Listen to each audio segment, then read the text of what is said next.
somebody to love.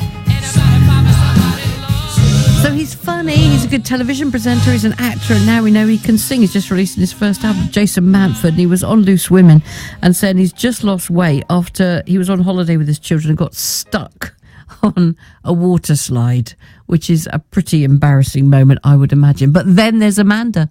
Good morning to you. Thank you for your story. So the moment you knew, without a shadow of a doubt, that you were going to lose some weight. Hi, Anna, says Amanda. About 10 years ago, I was booked to go on holiday to Jersey, flying from Southampton Airport. As is often the case on flights to the Channel Islands, it was a relatively small aircraft. I was embarrassed enough at having to ask for the seat belt extension as the regular belt didn't stretch. Bad design, she says. Yeah, that's normally the seat belt extension is the way they promote it is for people with children, isn't it, on their laps? And then there's, when you just need it.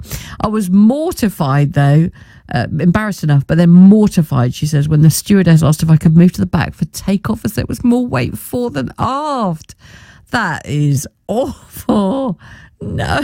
So I dieted for 2 straight weeks after that. And even though I'm smaller now than I was then, I'm still big boned. I hear your pain. Thank you very much. Well, there is that moment, clearly, for a lot of people when you think, that's it, no more, I'm stopping now. Was it for you a very public humiliation? John Collier joins me from Gretton. Hello, good morning to you, John. Good morning. Now, you're a much slimmer man than you were, at the beginning of the year? Tell me the story. What happened to you? Well, no, not the beginning of the year. It's about 4 or 5 years ago I really lost my weight. I'd lost weight several times over the decades. Yeah. I'd been type 2 diabetic for 25 years. And there was one stage when I was in a diabetes clinic, and the combined diabetes and renal clinic, and they told me my diabetes was getting worse as it inevitably must. Yeah. And that I was about 18 months away from dialysis. Oh, wow. So how much did you weigh at that point then, or how big were you? At that point, my weight was up and down over the years. I was probably somewhere between 16 and 18 stone, depending on where I was on my weight loss cycle. Right. And so you had tried to lose weight and had lost weight, but it had come back? I successfully lost weight several times, but I could never keep it off. Well, that's a familiar story for an awful lot of people, isn't it? That's half the battle is losing it, the other half's keeping it off. So at your smallest then, at that sort of cycle, as you call it, what did you get down to then, John? I've got down to round about 11 stone. Wow, so it's a big old weight loss you've done. So was it, I'm assuming it was the health side of things then, was there that was the moment when you thought, okay, I've got to get this under control? I realised that I was not getting better, I was getting worse. And to be frank, it wasn't going to be long before I was going to die. Mm. And I thought, what have I got to lose? I was starting to read some crazy things on the internet about changing diets and things. And what I realised was it's not just a fad. You've got to find a complete new lifestyle that you can easily maintain. Yeah, easily maintain. That's good words. Yeah. Not easy to do. So what did you try and what worked for you? The thing I tried, I started to read about restricting carbohydrate intake. And to put it in its simplest form, what most of us these days, and certainly me, we're constantly eating too much over-refined processed foods. Mm. And I really went back down to what I was eating as a child and what my parents and grandparents used to eat, which is a good old-fashioned meat and veg, and 3 meals a day, no snacks, no takeaways. And was it easy for you to do, or? That was relatively easy because we'd always had what we thought was a healthy diet. But what we discovered is a lot of things that are called healthy are really just advertising hype, and they're not actually healthy at all because everybody's got a different tolerance to the amount of carbohydrates they can eat without adversely affecting them.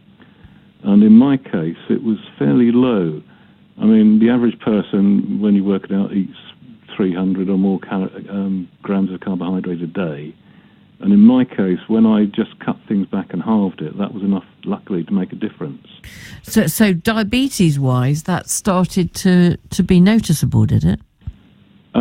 Yes. When I went to the diabetes clinic, having lost the weight on this diet, this sort of diet I picked up off well, it's not a diet, it's a lifestyle change. Yes. It's even the word diet's not good, is it, for a lot of people? Yeah. They told me not to come back anymore because my blood glucose levels were now normal. And I had to stop taking all the diabetes medicines and all the blood pressure medicines because my blood glucose and my blood pressure had become normal. And since then, I found out that I'm not alone. I'd heard before of people reversing the diabetes, and I was very sceptical. But now I've personally met dozens of people, and I know through online forums of hundreds and now hundreds of thousands of people. Because you do assume when you start to be put onto medicines or whatever, or you're diagnosed with something, I think for a lot of people we would assume that that's it for good, and that you assume you can't reverse it, so that is, you are testament to that. Well, there is a doctor now who's become famous. I mean, I found a lot of people, since I more or less by accident stumbled into the diet that suited me, there are a lot of people proposing this now. It's still controversial because not all doctors know about it or understand or agree with it. But there is a doctor now who's a fellow of the Royal College of GPs called Dr. David Unwin. And his wife is also a doctor. She's a clinical psychologist. And in their practice, they now offer all their diabetes patients the choice of starting a lifetime of drugs or trying to change their lifestyle by modifying what they eat. And he said all the patients are choosing to change the lifestyle first. And he said they're all loving it. The doctors and the practice staff there, although they're not diabetic, have changed as well, and they've lost weight and feel better. And the doctors there feel so much better because they can see their patients getting better. Wow. So and I've since met, half a dozen doctors who are doing exactly the same thing throughout the country. So the day you waved goodbye to all those medicines that have been in your cabinet, that must have been quite a nice day, isn't it? I never wanted to start taking them in the first place. No, but they were. I was always reluctant to take any medicine at all. Sure. And I had to admit, my blood glucose was getting out of control. Wow. So I know you're off to the gym now as well, aren't you, next? That's what you're doing after you finish. I go twice a week. And what do the family think then about the changes that you've made and the way you look differently in the medical side of things? Well, they're amazed. I mean, if we go back 30 years, I probably weighed twice what I weigh now. Wow. When I was in America, my weight, I didn't weigh myself, but I had to keep buying bigger clothes. So I reckon my weight went up to over 22 stone.